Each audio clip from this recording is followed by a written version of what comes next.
US Iran war की शुरुआत में ईरान विक्ट्री डिनायल स्ट्रेटजी का इस्तेमाल कर रहा था। यानी हम अमेरिका से जीत तो नहीं सकते हैं लेकिन हार भी नहीं मानेंगे। 2 हफ्तों में ईरान ने हार ना माना, उल्टा अमेरिका को पीछे खदेड़ दिया। लेकिन पिछले 24-48 घंटों में ईरान ने वॉर स्ट्रेटजी के किताब में एक नया अध्याय लिख दिया है। आज ईरान अमेरिका पर भारी पड़ रहा है। आज अमेरिका ईरान से ज्यादा हताश दिख रहा है। आज अमेरिका सीज फायर की बात कर रहा है। ईरान कह रहा है इतनी जल्दी क्या है। आज अमेरिका नहीं, ईरान युद्ध की दशा और दिशा को तय कर रहा है, नैरेटिव सेट कर रहा है। यह असंभव संभव कैसे हो गया? अब पिछले 24 घंटों में देखो कितनी हेडलाइंस आई हैं ताबड़तोड़। ईरान के रॉकेट्स खत्म तो ना हुए हैं, वो और ज्यादा घातक हमले करने लगा है, चाहे वो इजराइल पे हो या फिर दुबई पर हो। उधर स्ट्रेट ऑफ हॉर्मूज पर 3 अलग अलग शिप्स को आग के हवाले कर दिया गया है। अब इस ग्लोबल चोक पॉइंट पे तेल का आना जाना एकदम बंद हो चुका है। नतीजा $100 प्रति बैरल तेल का दाम। ट्रंप की धमकी देता रहा एक साइड पर, ईरान ने प्रेशर और दुगना कर दिया।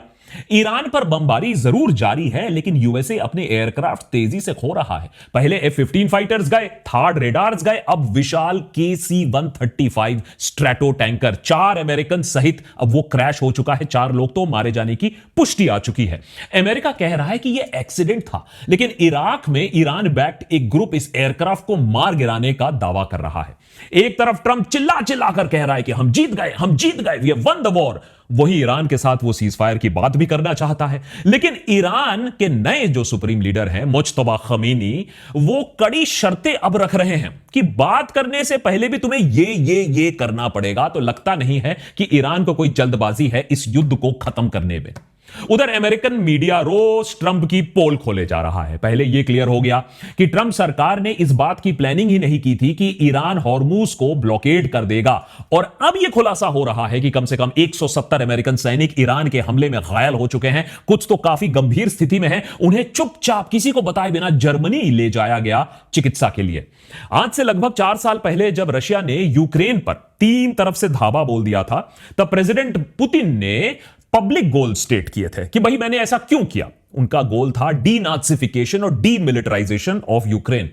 असली लक्ष्य भी सबको मालूम था दुनिया में। यूक्रेन को मिलिट्री मात दो, नेटो से दूर रखो और वहां अपना एक पपेट रेजिम लगा दो, अपना पुतला वहां इंस्टॉल कर दो। उनका कैलकुलेशन काफी क्लीन था। यूक्रेन जल्दी से सरेंडर कर देगा, एक क्विक विक्ट्री उन्हें मिल जाएगी, पुतिन का स्टेचर ऊपर हो जाएगा। शायद इसीलिए पुतिन ने इसे वॉर भी नहीं डिक्लेयर किया था, इसे एक स्पेशल मिलिट्री ऑपरेशन बतलाया।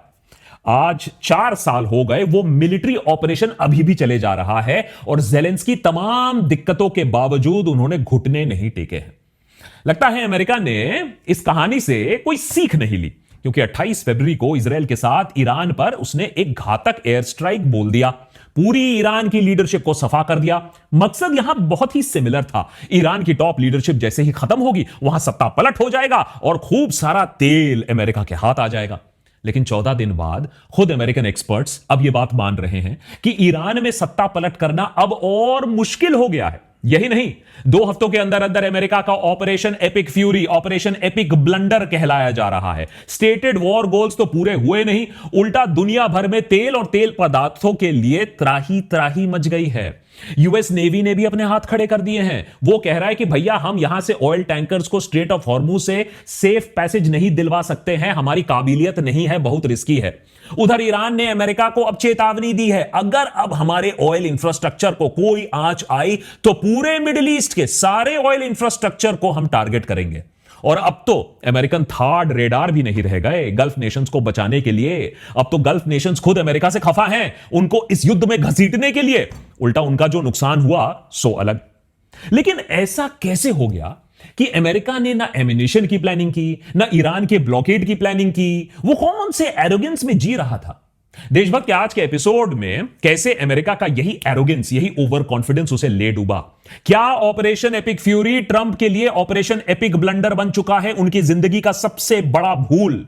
कैसे ईरान ने पूरी बाजी ही पलट दी? क्यों ट्रंप अब एग्जिट रैंप ढूंढ रहे हैं? और सबसे दिलचस्प, क्या है वो एक चीज, क्या है वो ब्रह्मास्त्र, वो एक मास्टर स्ट्रोक जो अभी भी ट्रंप इस्तेमाल कर सकते हैं युद्ध को जीतने के लिए? डोनाल्ड ट्रंप कह रहे हैं कि अमेरिका ये जंग जीत चुका है। एक बार नहीं, बार बार कह रहे हैं कि ईरान की नेवी हमने तबाह कर दी, एयरफोर्स हमने तबाह कर दी, लीडरशिप हमने तबाह कर दी, सब चंगासी होने वाला है। And we've won. Let me say, we've won. You never like to say too early you won. We won. We won the bet. In the first hour, it was over. But we won. अब Trump कुछ भी दावा कर ले, लेकिन हकीकत तो यही है कि अमेरिका ने एक बार फिर से एक ऐसी जंग की शुरुआत कर दी है जिसे खत्म करने में शायद कुछ हफ्ते, महीने या फिर साल भी लग जाए। ट्रंप कह रहे हैं कि अमेरिका ने तो जंग पहले कुछ घंटों में ही जीत ली थी, लेकिन नई रिपोर्ट्स हमें यह बताती है कि जंग के मैदान में आने से पहले ही अमेरिका यह जंग प्लानिंग स्टेजेस में ही हार चुका था। दरअसल इस वॉर के प्लानिंग फेज में ही अमेरिका और इजराइल के ऑफिशियल्स ने सोचा था कि अगर वो ईरान के टॉप लीडरशिप को हटा देगा तो फिर ईरान चुरमुरा जाएगा, अपने लीडर्स के बिना वो लड़ नहीं पाएगा, वहां विरोध जो ऑपोजिशन है वो विरोध करेगा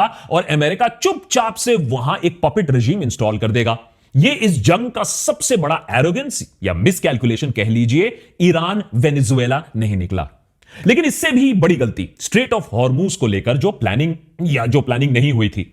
व्हाइट हाउस से मल्टीपल लीक्स इस बात को अब कंफर्म कर रहे हैं कि ट्रंप की नेशनल सिक्योरिटी काउंसिल ने ईरान के इस कैपेबिलिटी को सीरियसली लिया ही नहीं। वो स्ट्रेट ऑफ हॉर्मूज बंद कर सकता है, कितने देर तक कर सकता है, यह कैलकुलेट ही नहीं किया। पेंटागन में इस वर्स्ट केस सिनेरियो को सेकेंडरी कंसिडरेशन मानकर चला गया।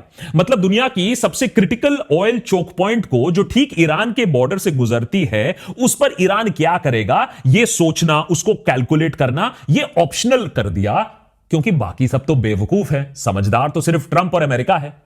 क्लासिफाइड कांग्रेशनल ब्रीफिंग में ट्रंप एडमिनिस्ट्रेशन ने माना है कि अगर हॉर्मूज ब्लॉक कर दिया जाता है तो अमेरिका के पास कोई ठोस प्लान नहीं है इसे रीओपन कैसे किया जाए। उनका मानना था कि हॉर्मूज बंद करना ईरान के लिए खुद ज्यादा नुकसानदायी होगा, इसीलिए ऐसा वो नहीं करेगा। लेकिन चाइना के लिए तो स्ट्रेट ऑफ हॉर्मूज खुला हुआ है, चाइना से तेल का पैसा तो आ रहा है। ईरान आज भारत समेत दूसरे देशों को प्रताड़ित कर रहा है, पैसे चाइना से अभी भी ले रहा है। वीडियो में आगे बढ़ने से पहले a quick thanks to today's episode partner Proton. आज के डिजिटल वर्ल्ड में हमारी ईमेल्स, हमारे फाइल्स, फोटोज, डॉक्यूमेंट सब ऑनलाइन स्टोर होते हैं, लेकिन कई ट्रेडिशनल प्लेटफॉर्म्स यूजर डेटा को स्कैन करते हैं, ट्रैक करते हैं और एड्स या एआई ट्रेनिंग के लिए इस्तेमाल करते हैं। इससे अगर आपको दूर रहना है तो आप स्विच कर सकते हैं टू प्रोटॉन। प्रोटॉन एक प्रिवेसी फोकस्ड कंपनी है। यह एड से रेवेन्यू जनरेट नहीं करता है और यूजर के डेटा को बेचता नहीं है। पहले बात करते हैं प्रोटॉन मेल की। प्रोटॉन मेल एक सिक्योर ईमेल सर्विस है जिसमें default end to end encryption built in है। इसका मतलब यह है कि आपके ईमेल्स कंप्लीटली प्राइवेट रहते हैं, सिर्फ सेंडर और रिसीवर उसे एक्सेस कर पाता है, पढ़ पाता है। प्रोटॉन अपने खुद के ईमेल्स नहीं पढ़ सकता है। साथ ही यह ईमेल ट्रैकर्स और सस्पिशियस स्पैम को ऑटोमेटिकली ब्लॉक कर देता है, जिससे आपका इनबॉक्स क्लीनर और ज्यादा सिक्योर रहता है। माइग्रेशन प्रोसेस भी सिंपल है। आप अपने ओल्ड ईमेल्स को यहां ट्रांसफर कर सकते हो या फिर फ्रेश स्टार्ट भी कर सकते हो। अगर बात करें प्रोटॉन ड्राइव की, तो यह आपके फाइल्स, फोटोज, डॉक्यूमेंट को एंड टू एंड इंक्रिप्शन के साथ प्रोटेक्ट यहां भी करता है। यहां भी एक्सेस सिर्फ आपके पास होता है। इसमें प्रोटॉन डॉक्स का एक फीचर भी है जहां आप अपनी टीम के साथ रियल टाइम कोलैबोरेशन कर सकते हैं सिक्योरली। लार्ज फाइल्स को आप पासवर्ड प्रोटेक्ट लिंक के थ्रू शेयर भी कर सकते हैं। इंपॉर्टेंट बात यह है कि प्रोटॉन मेल और प्रोटॉन ड्राइव दोनों ही फ्री प्लान्स में अवेलेबल है, तो आप इजीली स्टार्ट कर सकते हैं विदाउट एनी अपफ्रंट कॉस्ट। अगर आप अपनी ऑनलाइन प्रिवेसी को सीरियसली लेना चाहते हैं तो डिस्क्रिप्शन में दिए गए लिंक को क्लिक करिए and sign up. Do check out Proton to protect your data. America के लिए इस जंग का सबसे बड़ा बैकफायर हो सकता है आयतुल्ला अली खमीनी के बेटे मुज्तबा खमीनी का नया सुप्रीम लीडर बनना। एक इंसान जो आईआरजीसी से करीब है, एक इंसान जिसके पूरे खानदान को यूएस और इजराइल ने खत्म कर दिया और अब वो बदला लेने पर आमदा है।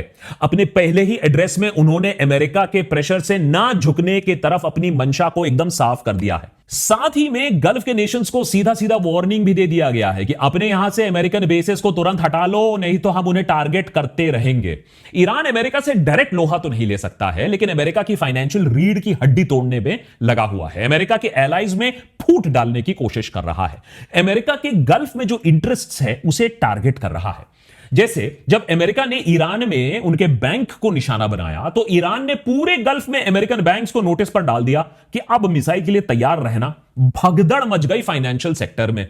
सबसे इंपॉर्टेंट बात यह है कि ईरान इस जंग में डिफेंस नहीं ऑफेंस खेल रही है। यह बात इरानियन प्रेसिडेंट के सीज फायर कंडीशन से आप साफ साफ समझ सकते हो। क्या यह देश झुकने वाला है? कंडीशन सुनिए क्या क्या लगाए गए हैं कि अगर बातचीत करनी भी है तो सबसे पहले ये 3 चीजें करो। नंबर 1, ईरान के लेजिटिमेट राइट्स को आपको रिकॉग्नाइज करना पड़ेगा। शायद basically meaning to say that जो हमारे पीसफुल न्यूक्लियर कैपेबिलिटीज हैं उसे डेवलप करने का हक हमें है। दूसरी कंडीशन, वॉर रेपरेशंस देनी होंगी, मतलब जंग की वजह से जो नुकसान हुआ है ईरान का उसकी भरपाई अमेरिका करेगा। शर्त नंबर 3, फ्यूचर एग्रेशन के खिलाफ फर्म इंटरनेशनल गारंटीज और वो भी लिखित में दो। ईरान की मिलिट्री अमेरिका की तुलना में तो कुछ भी नहीं है, लेकिन देखो फिर भी वो पोजीशन ऑफ स्ट्रेंथ के साथ अमेरिका से बात कर रही है। अगर उसकी मांगे मानी तो ठीक है, वरना नए सुप्रीम लीडर ने ऐलान तो पहले ही कर दिया है कि मिनाब में मारी गई बच्चियों के खून का बदला तो वो लेकर रहेंगे। ये मुद्दा अमेरिका के लिए कितना शर्मनाक है ये हमने आपको पिछले एपिसोड में पहले ही बता दिया था, और इसको लेकर कितना आक्रोश है ईरान के अंदर।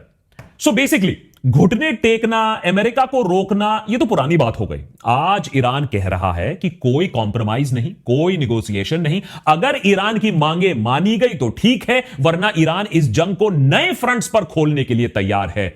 वो फ्रंट्स जिसके बारे में अंकल ट्रंप ने सोचा भी नहीं था। ऑपरेशन एपिक फ्यूरी का सबसे एपिक ब्लंडर तो वॉर फ्रंट में नहीं है, ग्लोबल इकोनॉमिक फ्रंट पर है। हॉर्मूज बंद होने के बाद ऑयल या तेल के प्राइसेस $100 प्रति बैरल के करीब पहुंच चुका है। टैंकर्स नहीं चल पा रहे हैं। शिपिंग कंपनीज अपने लोग और एसेट्स को और खतरे में नहीं डालना चाहते हैं। गल्फ नेशन जो पहले से ही टारगेट पर हैं, अब अपने सॉवरेन वेल्थ फंड्स को रिव्यू कर रहे हैं। 3 बड़े GCC economy, Saudi Arabia, UAE, Qatar और कुवैत भी अमेरिका में अपनी $1 ट्रिलियन इन्वेस्टमेंट्स को रिव्यू करना शुरू कर चुके हैं। अगर ऐसा होता है, अगर उन्होंने अपनी अमेरिकन इकोनॉमी से पैसा को खींचना वापस शुरू कर दिया तो अमेरिकन इकोनॉमी और क्राइसिस में आ जाएगी।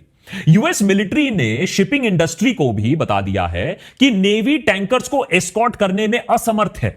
एनर्जी सेक्रेटरी ने सीएनबीसी पर खुद कंफर्म किया कि American navy is not ready, military assets सब ऑफेंसिव ऑपरेशंस में लगी हुई है। ईरान की कैपेबिलिटी डिस्ट्रॉय करने में डिफेंसिव ऑपरेशन यानी ट्रेड रूट्स को प्रोटेक्ट करना अभी प्रायोरिटी नहीं है। उधर जो शिप्स हॉर्मुज क्रॉस करने की कोशिश कर भी रही थी, ईरान ने उन्हें आग के हवाले कर दिया। और सिर्फ हॉर्मुज ही नहीं, ईरान किसी भी ऑल्टरनेटिव रूट को भी रोकेगा, यह बात भी उन्होंने क्लियर कर दिया है। अब इस सब के बीच में ट्रंप एडमिनिस्ट्रेशन क्या कर रही है? डेस्पिरेशन में ऐसे कदम उठाए जा रहे हैं जो पहले कभी आपने सोचा भी ना होगा। सालों से जिस रशिया पर सैंक्शंस लगाए जा रहे थे, जिसकी वजह से इंडिया पर टैरिफ थोपे गए, अब पूरी दुनिया को बोला जा रहा है कि जाओ जाओ बेटा रशिया से तेल खरीदो। अब रशिया जो अमेरिका के खिलाफ यूक्रेन में लड़ रहा है, जो अमेरिका के खिलाफ ईरान को इंफॉर्मेशन दे रहा है, अब वो इस वॉर की वजह से एक महीने में 130 मिलियन बैरल तेल बेच पाएगा और खूब सारा पैसा कमा पाएगा। अब वो अलग बात है कि इस तेल को प्रोसेस करने की क्षमता दुनिया भर में अनलिमिटेड नहीं है। दुनिया भर के जो रिफाइनरीज है वो मिडिल ईस्ट क्रूड को रिफाइन करने के लिए ऑप्टिमाइज्ड है, और ये सोल्यूशन कुछ हद तक बस प्रॉब्लम को सॉल्व करता है, ये टोटल सोल्यूशन नहीं है। रॉयटर्स के मुताबिक अब गल्फ स्टेट्स में भी अमेरिका के खिलाफ गुस्सा बढ़ रहा है, क्योंकि ये जंग भले ही यूएस ने शुरुआत की हो, इजराइल ने शुरुआत की हो, लेकिन इस जंग से सबसे ज्यादा नुकसान गल्फ स्टेट्स को भी हो रहा था।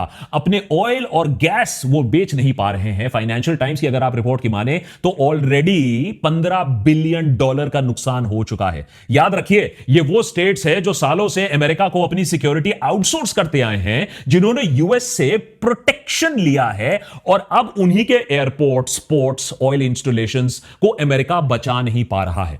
और यह बात किसी से छुपी नहीं है कि अमेरिका इजराइल को बचाने में इतना फोकस्ड है, इतना तुला हुआ है कि वो कोई भी जो मिसाइल अटैक है उससे गल्फ नेशन को बचा नहीं पा रहा है, वहां फोकस तक नहीं कर पा रहा है। यह फर्क वहां लोगों को दिख रहा है।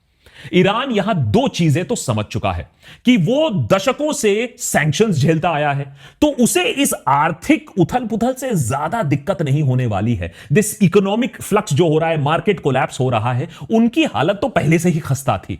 लेकिन दुनिया ये जंग कुछ महीनों तक झेल नहीं पाएगा, यह बात ईरान समझ चुका है। दूसरा कि आज ईरान के पास जियोपॉलिटिकल एंड जियोग्राफिकल एडवांटेज है। अमेरिका ने हमले के बाद जो किया ईरान की लीडरशिप के, ईरान के सिविलियंस को, ईरान ईरान की बच्चियों को खत्म करने के बाद आज ईरान को रोकने के पोजीशन पर कोई नहीं है, उनसे तर्क करने के पोजीशन पर कोई नहीं है। और अगर ईरान खुद ही इस वॉर को रोक देता है तो इजराइल और यूएसए के पास फिर से टाइम मिल जाएगा नया असला तैयार करने के लिए और ईरान को फिर से अटैक करने के लिए। इसीलिए ईरान चाहता है कि एक परमानेंट सॉल्यूशन यहां निकाला जाए, अमेरिका को उस रीजन से ही बाहर खदेड़ दिया जाए। 2 हफ्ते पहले अगर किसी ने भविष्यवाणी की होती कि अमेरिका युद्ध विराम की मांग कर रहा है और ईरान मना कर रहा होगा तो आप हंसते, मैं भी हंसता इस बात पर। लेकिन युद्ध में मैंने एक चीज सीखा है, चाहे वो यूक्रेन हो या ईरान हो, किसी पावर को अंडर एस्टिमेट नहीं करना चाहिए। वो बड़ी भूल जो अमेरिका ने किया। अब वो दूसरी बात है कि उसके ऊपर अमेरिका का झूठ का जो घड़ा है वो भर चुका है। इतने प्लेन्स का लॉस हो चुका है। वो जो F-15 जो 3 गिरे वो फ्रेंडली फायर था, जो KC-135 वो मिड एयर कल्यूजन था, वो MQ-9 ड्रोन हाईटेक ड्रोन जो क्रैश हुआ वो टेक्निकल मैलफंक्शन था। वैसे तो IRGC ने यह भी कहा है कि उनके बैलिस्टिक मिसाइल्स ने USS एब्राहम लिंकन को भी हिट किया है। अमेरिका बार बार इस बात को डिनाई करता आया है। लेकिन सच तो यही है कि ईरान ने सिर्फ 2 हफ्तों में अमेरिका का वो हाल कर दिया है जो उसने कभी सोचा ना होगा। मिडिल ईस्ट में लगभग सारे अमेरिकन बेसिस पर अब अटैक हो चुका है। 150-170 से ज्यादा अमेरिकन सोल्जर्स अभी घायल हो चुके हैं। 12 की मौत की पुष्टि हो चुकी है। शुरुआती दिनों में ही अमेरिका को $20 बिलियन से ज्यादा का खर्चा आ चुका है। इसके अलावा जो एयर डिफेंसेस और बिलियंस ऑफ डॉलर्स के रेडार थे वो डैमेज आउट ऑफ एक्शन हो चुके हैं। सालों का एम्युनिशन स्टॉकपाइल अब खत्म हो चुका है। और जलालत यही खत्म नहीं होती है। ईरान के फॉरेन मिनिस्टर अब ट्वीट करके दुनिया को यह बता रहे हैं कि ईरान ने तो नो न्यूक्लियर वेपन्स का ऑफर दिया था हाल ही में अमेरिका को, लेकिन डोनाल्ड ट्रंप के जो दामाद है जेराड कुशनर वो डील समझ नहीं पाए क्योंकि उसके औकात से बाहर था यह डील को समझना। ट्रंप ने अपने सरकार में ऐसे नमूने ठूस के रखे हैं कि ईरान की सरकार उससे ज्यादा स्टेबल, उससे ज्यादा समझदार लग रही है। शायद इसीलिए ट्रंप अब इस दलदल से बाहर निकलना चाहते हैं। ट्रंप ने मीडिया इंटरव्यूज में बार बार कहा है कि वॉर जल्द खत्म हो जाएगा, this is a short excursion. हालांकि उन्होंने कोई टाइमलाइन नहीं दिया है। उधर इजराइल जो इस जंग को जीतने के लिए थोड़ा और टाइम चाहता है, उसे पता है कि ट्रंप की डोमेस्टिक प्रेशर बढ़ी जा रही है। रिपब्लिकन्स मिड टर्म के लिए अब परेशान होने लगे हैं। अमेरिकन्स ऑलरेडी गैस प्राइस को लेकर परेशान हो रहे हैं और हर दिन जो वॉर चल रहा है उससे अमेरिका का कॉस्ट ऑफ वॉर बढ़े जा रहा है। अब डर इस बात का है कि अमेरिका और इजराइल डेस्परेशन में कुछ उल्टा सीधा न कर बैठे। ईरान वॉर की वजह से जैसे जैसे ट्रंप अनपॉपुलर हो रहे हैं वैसे वैसे उनकी एडमिनिस्ट्रेशन एक प्रोबेबल टेरर अटैक की बात करने लगा है। जनता में एक नैरेटिव सेट किया जा रहा है कि यूएस सॉइल पर ईरान के लीडर्स के एक स्लीपर सेल एक्टिवेट करने की खबर उनके पास आ चुकी है कि अमेरिका में कुछ 9/11 जैसा अटैक हो सकता है। आज ट्रंप जितने अनपॉपुलर हो चुके हैं वैसे उस समय में अगर एक बड़ा टेरर अटैक हो जाता है देश की धरती पर तो उनके पीछे पूरा जो देश है यूनाइट हो जाएगा और इस दिक्कत से ट्रंप बाहर आ जाएंगे। अमेरिका में इंडिपेंडेंट वॉइसेस पहले से ही कहना शुरू कर चुके हैं कि बॉस ऐसा हो सकता है, एक फॉल्स फ्लैग ऑपरेशन हो सकता है, अमेरिकी जाने जा सकती हैं ट्रंप को बचाने के लिए। You need troops, boots on the ground, American boots on the ground, and there is zero appetite for that in this administration, much less in the country. Israel would like us to commit ground troops, obviously, but it would take a lot to get us to do that. It would take some sort of terror attack in the United States, probably like 9/11. एक terror attack और America को बहाना मिल जाएगा Iran में अपने soldiers भेजने का, Iran के अंदर बूट्स ऑन द ग्राउंड डालने का। बाय द वे सोल्जर्स तैयार हैं, प्लान भी तैयार है, जरूरत बस एक ट्रिगर की है। अब वो ट्रिगर असली हो, वो ट्रिगर फॉल्स फ्लैग हो, इससे शायद अब अमेरिका और इजराइल की लीडरशिप को फर्क नहीं पड़ता है। आपने सुना होगा desperate times call for desperate measures. Israel false flag कैसे इस्तेमाल करते आया है उसके बारे में हमने देशभक्त पे आपको ऑलरेडी सबूत देकर रखा है। देखना बस अब इतना है कि ट्रंप अपनी डेस्परेशन में किस हद तक गिरता है। हिस्ट्री में वैसे एग्जाम्पल्स भरी पड़ी हुई हैं जहां किसी देश की लीडरशिप ने ओवर कॉन्फिडेंस में दूसरे देश को काफी अंडर एस्टिमेट किया हो, लेकिन इस मिसकैलकुलेशन का रिजल्ट हमेशा सेम ही होता है, ह्यूमिलिएशन, इकोनॉमिक डिजास्टर और एक ऐसी जंग जो कितने सालों तक चलेगी किसी को पता नहीं। और ट्रंप को देखते हुए तो लगता नहीं है कि वो एक मैच्योर एडल्ट की तरह चुपचाप हार मान लेंगे या विड्रॉ कर लेंगे। ट्रुथ सोशल पर उनकी बयानबाजी और डेस्परेट होने लगी है। अब तो वो अंटू चंटू डायलॉग करने लगे हैं। ईरान की टीम जो वर्ल्ड कप के लिए वहां खेलने के लिए आने वाली है उसको धमकाने लगे हैं। एक और पोस्ट में ईरान के लोगों को मार मिटाने का जश्न मना रहे हैं। ऐसे इंसान से चुपचाप हार मान के विड्रॉ करना, ये एक्सपेक्ट करना थोड़ा सा ओवर ऑप्टिमिस्टिक हो जाएगा शायद।